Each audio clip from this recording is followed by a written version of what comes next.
So I recently upgraded to one of these DJI Osmo Pocket 3 to make my videos, but before that I was using a lot my iPhone 12 Pro Max from 4 years ago, and I was really happy with the image quality. Some of my most used videos were made almost exclusively using this phone, so definitely you can start and grow a YouTube channel just with an iPhone. But one thing I was not really happy with was the file management, because I would record tons of footage because I messed up my line so many times and shoot thousands of pictures for the thumbnails. Being less disciplined as when I deload my files from an SD card, I would sometimes even get the warning message from iCloud saying that my storage was almost full. But buying a new expensive device such as the Pocket 3 is not really necessary anymore, because if you have the same problem and need to free up some space on your iPhone, the best way to do it is with Clean My Phone, an AI-powered cleaner app for iPhone and iPad, who are kindly sponsoring this video. When you run it for the first time, Declutter is going to scan all of your photos and go beyond your iPhone gallery, looking for anything that it can clean out, checking at all the file size of your photos, videos and screenshots. What really surprised me was to see that I have more than 3 GB in screen recordings,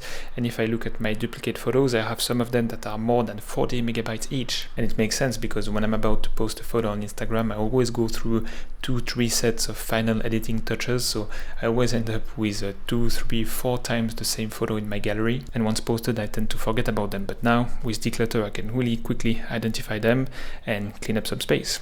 It's a careful file cleaner, so it suggests all the duplicate photos that you can remove and keep only the best ones instead of all 10 same photos that you don't really need. But it can do more than just declutter.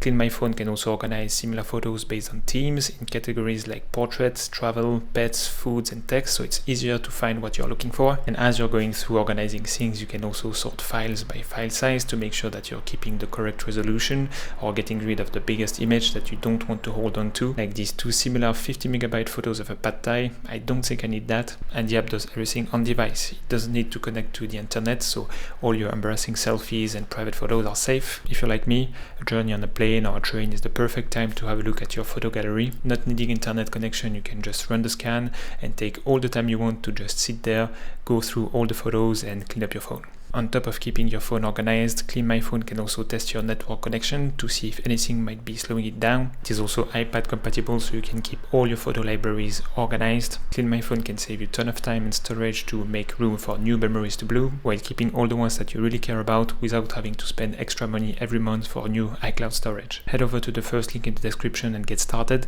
It's gonna give you 3 days free trial to find where the biggest files are currently hiding on your phone. And thanks again, Clean My Phone, for sponsoring this video.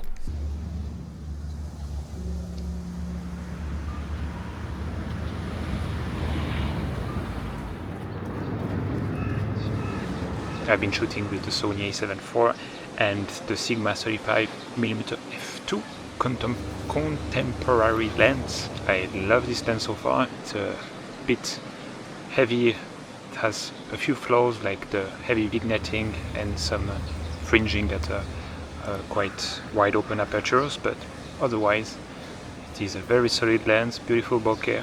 f2 is plenty enough on full frame, and it's much lighter than the f1.4 version that I will get rid of. What else? The build is extremely good, full of metal, absolutely beautiful, with the aperture ring on par with what I've tried on Fujifilm lenses. But there is a point where you really question whether having such a heavy, beautiful metal build is really the best thing, because I wish it was about the same size, same look, but maybe with a few parts in plastic or other sort of metallic material, and maybe spare 50 or 75 grams, because it's right at the edge of what I can tolerate to have around my neck for a whole day. And I know if it was just 50 grams lighter, it could make a big difference.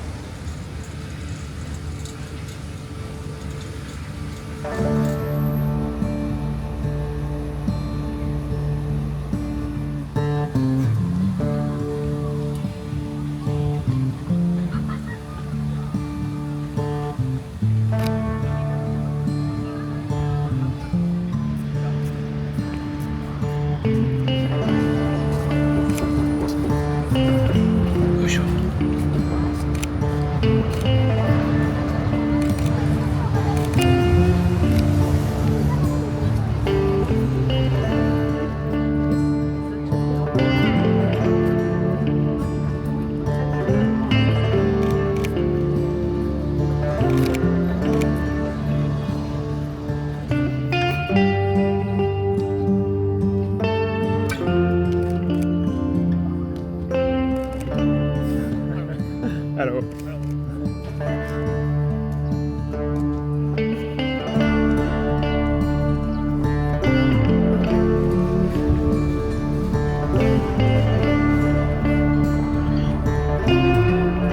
Nice view on the Genbaku Dome, but at 35, it's pretty wide.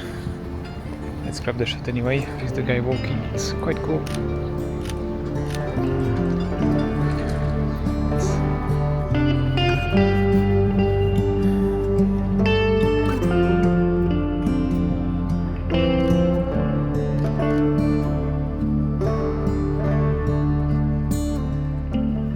There's something I always kind of question myself is if you find it important to see the screen when I do these POV GoPro segments, because it's actually a struggle to include the screen, and even when you include the screen sometimes because of the exposure, like you can't see anything. So yeah, if not, then I don't have to, and it's much easier. We have the light coming from the right here and hitting the building in a pretty nice way. It's almost coming from my back at 180 degrees, so that's not the very ideal situation, but still it lights one face and it creates a nice shadow here, so it adds this 3D effect which really adds depth.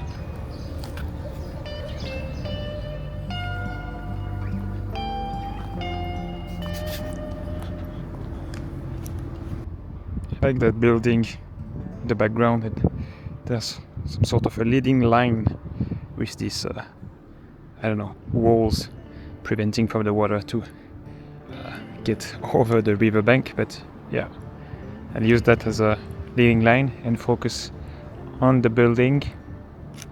There's some interesting little clouds. That's a pretty nice frame. I use tracking to focus and recompose.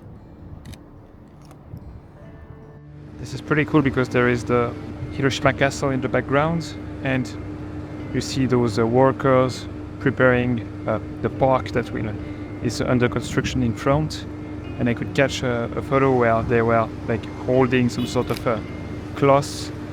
There's also a frame in the frame like this, and a bit of action in the foreground, the castle in the background, pretty dark surroundings. Typically a frame that I like.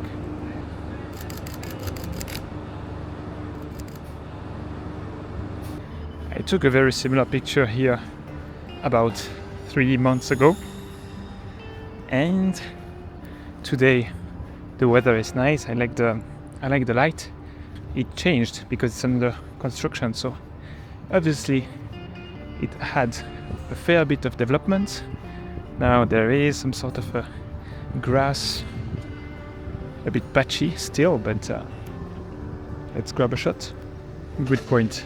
You see now the castle is pretty close to the building right next to it, so if I move a little bit more right, you see that it starts to separate itself from the building, and we have a cleaner look on the castle, which I like better.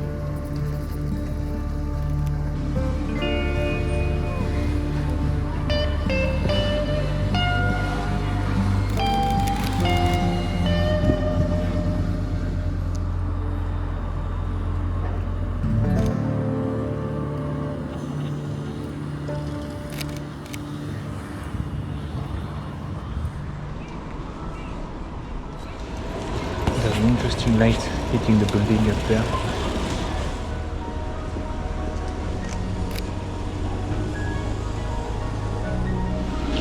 There's something to do with the reflection here.